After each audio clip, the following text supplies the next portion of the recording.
All right, welcome back to the podcast. Trying something a little different.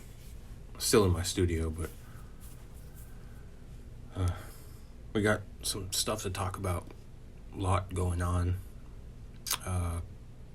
Especially, goddamn, this year has been fucked, man.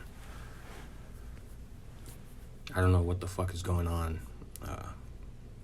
Crazy shit is happening. The Restrict Act is being threatened by corrupt politicians who have received payouts from Meta, more than likely. It's funny because all the privacy concerns that they're raising about TikTok all apply to American social media platforms, especially Google. Google has the power to shut down the internet, if you didn't know. They actually did it one time. Don't know the exact date, but I'll post it here.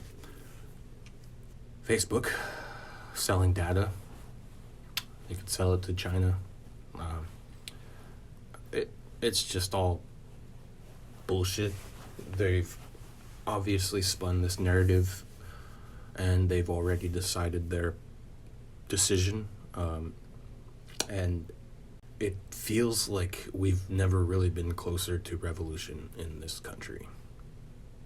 These old, I'll quote that Texas senator, these old out-of-touch politicians need to go far away. A lot happening in Tennessee and Kentucky. Gen Z protesting the transgender bills that they're trying to pass out there, and then the Tennessee gun reform stuff, fucking school shooting that happened a couple days ago. It's a very polarizing time, especially for the American people. The distrust in government and law enforcement has been probably never at such a high, all-time high.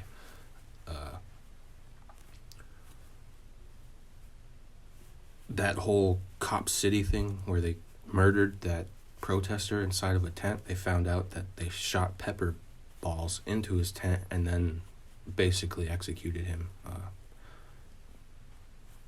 That happened. It was, police officers did that.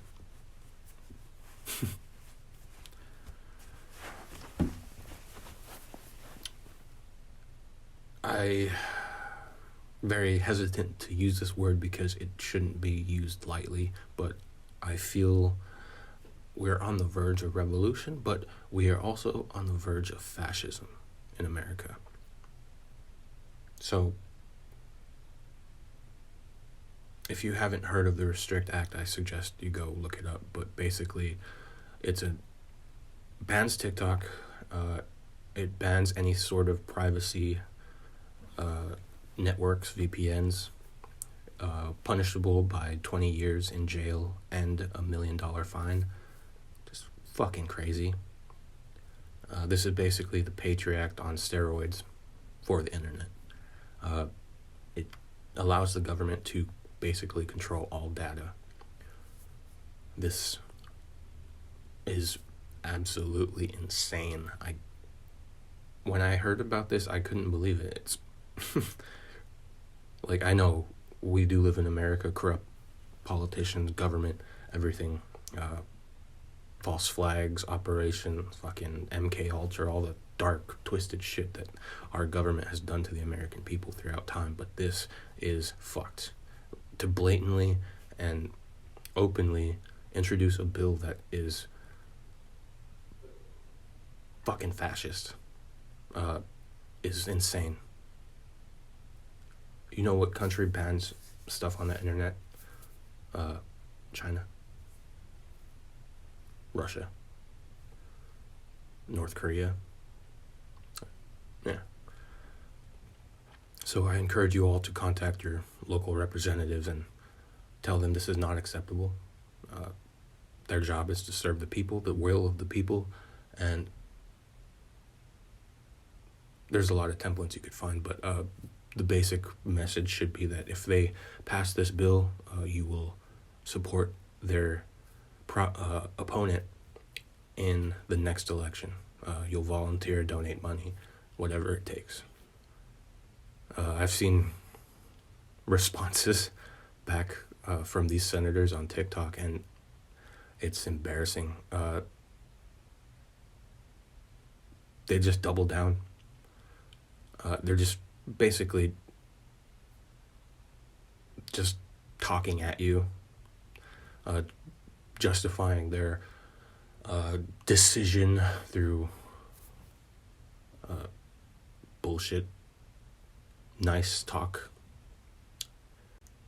One of the videos I saw, it was funny, but it's also pretty fucked. The senator said, "Feel free to contact me on Instagram and Facebook." Yeah. Mm-hmm. What else? World stuff going on. France is going through, I would say, probably the beginnings of a revolution. They were trying to increase the retirement age from 62 to 64, which is crazy. It should be like 50. That's insane. And then what also happened, none of the lawmakers would vote for this to pass, so the prime minister used executive authority, basically, to pass it anyway. I don't know what the motivation behind that to do. Like, you have to know that's going to upset your constituents, right? Why would they need people to work for longer? 2 years longer? That's bullshit. It doesn't make any fucking sense. And jobs in anywhere, in any country, are not relative to each other. The stresses and the physical demand that a lot of jobs that people have destroy their body. Could you imagine working for 50 years? 40 years? 45 plus years? That's fucking insane. We have a similar problem. Not really. I feel like a lot of people in the public, actual citizens, retire at a proper age, 60, 55, whatever it is. I think my grandpa retired at 60 or 55, I don't remember. But all of that retirement age is all bullshit. It's just the way the system functions, because we need people to replenish the production of what we produce in this country, services, goods, products, whatever it is. So we need constant flow of workers, that's what the whole purpose serves. But a lot of people believe that if you retire, you'll finally be able to like go relax, sit on the beach, go travel, do whatever. But you should be doing that anyway. You shouldn't be waiting, because by the time you get to there, you'll probably be tired, broken, health issues. Don't give these corporations your life and your body and blood. It's not worth it. April 18th, general protest for the Restrict Act and all the bullshit going on. This is probably going to happen all across the country. It's going to be at town halls, major cities. So if you want to participate, you got the information now. April 18th, town hall. I don't remember the time. It's probably irrelevant. It's concerning, really concerning where we are in this country. It's never been more evident that our politicians and government are bought and paid for by the corporations that run this country. So we all need to rise up together all at once.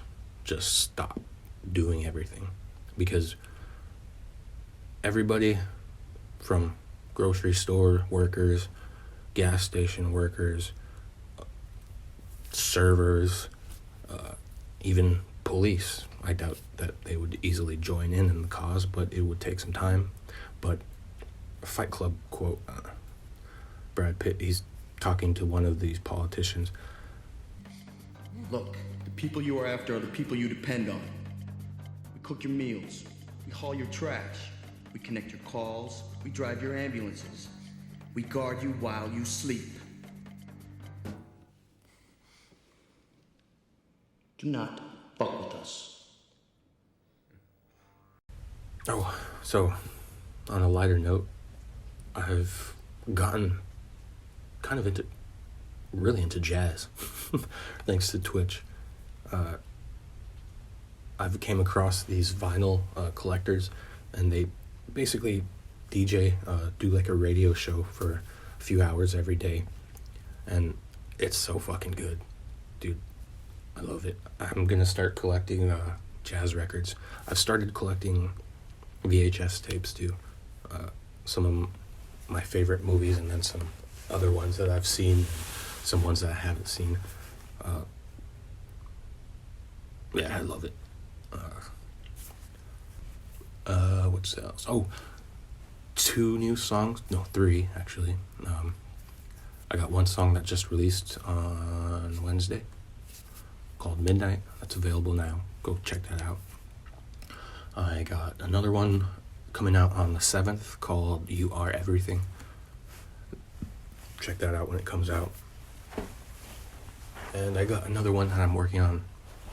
I need to master it and pick a date, but that'll probably be out sometime mid-month of April. I'll release it on 420. Sounds good. Oh, some movies I saw recently. First off, I saw this a while back, but there's 2 movies with the same name. The Arrival with Charlie Sheen. That's a pretty good one. Came out in 96. I thought I had saw it before, but I only must have watched like the first half because it gets kind of weird. Finally saw it being John Malkovich. That was a trip. Really strange movie, but it was good. Anders and Amos, that was fucking good movie. That is with Nicolas Cage and Samuel L. Jackson. 51st State, that was good too. I really enjoyed that. Samuel L. Jackson is a fantastic actor. The other movie, The Arrival, that came out 2017, I want to say. It's an alien movie, but very different. Oh my god, it's so good. So good. You need to watch that. If you're going to watch anything on this list, watch The Arrival, the newest one. Jesus Christ. I forgot about this. This is a bit old news on politics, but the bailouts. I think like 3 other banks collapsed. And then Biden was requesting about $900 billion for the military-industrial complex. $900 billion, dude. That amount of money is unfathomable.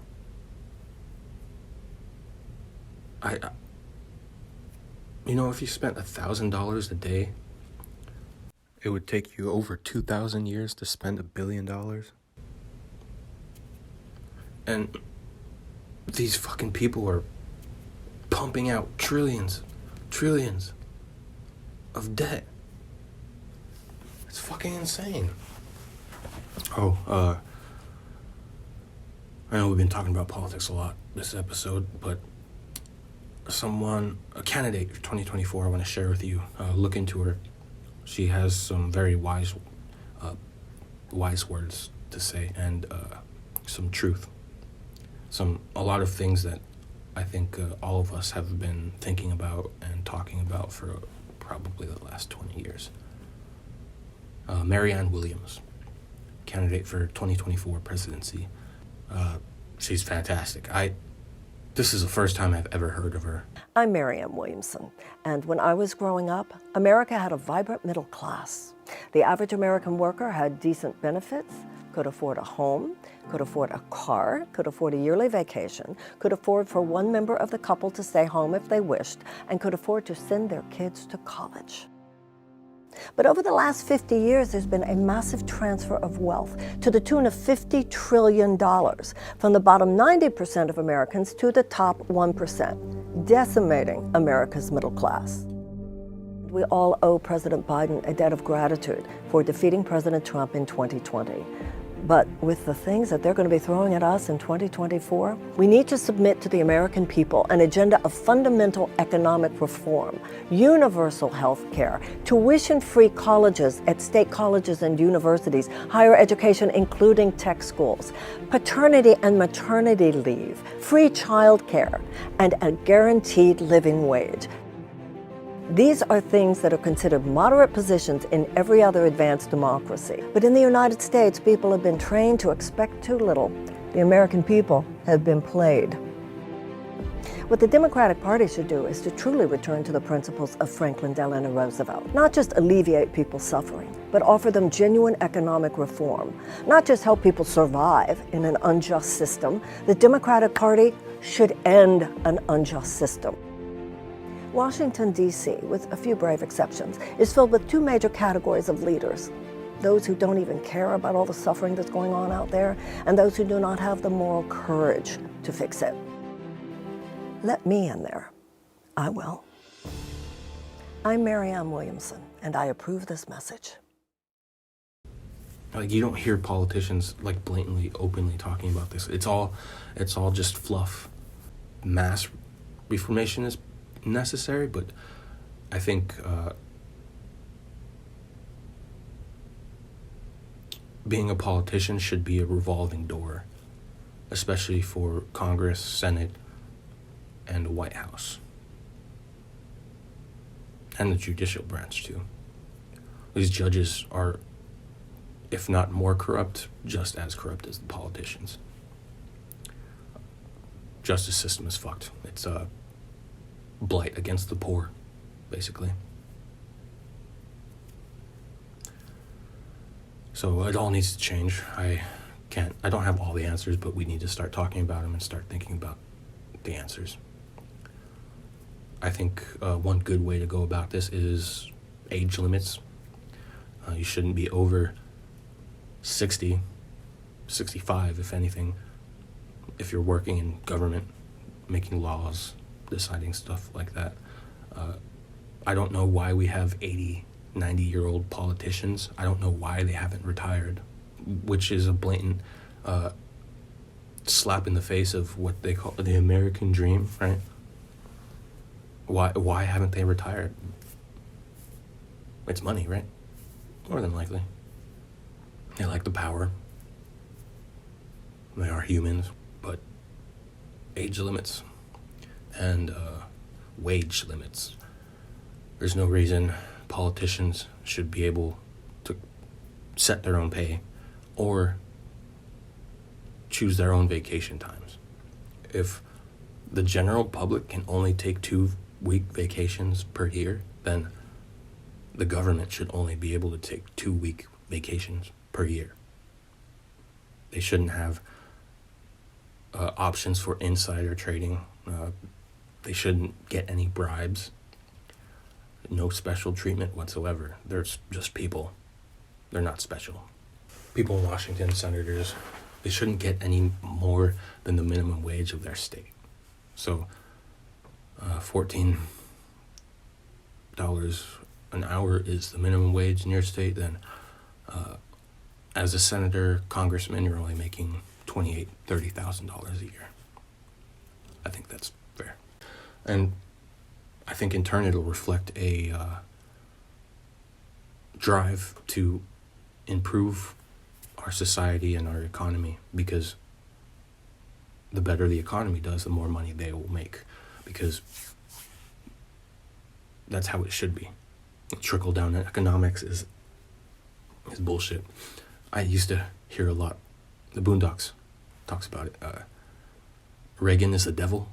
I never really understood that until I got a little older and I learned about what he did as president. I would agree. Reagan probably was the devil. He started trickle-down economics, gave massive breaks to corporations, tax breaks, which led us to where we are today. The massive debt we're in. We got a long road ahead of us. I think we are on the right track, though. I'm glad all of this is exposed. It's all out on the table now. And it's up to us to change it. It can't be just like a small group of us. It has to be all of us, majority, 90%, if not 100. But I know that's not necessarily possible. That's okay. All right, guys. Thanks for watching. Wish you well. Take care of yourself. Peace. You're not how much money you have in the bank. Not the car you drive. You're not the contents of your wallet. You're not your fucking khakis. You're the all-singing, all-dancing crap of the world.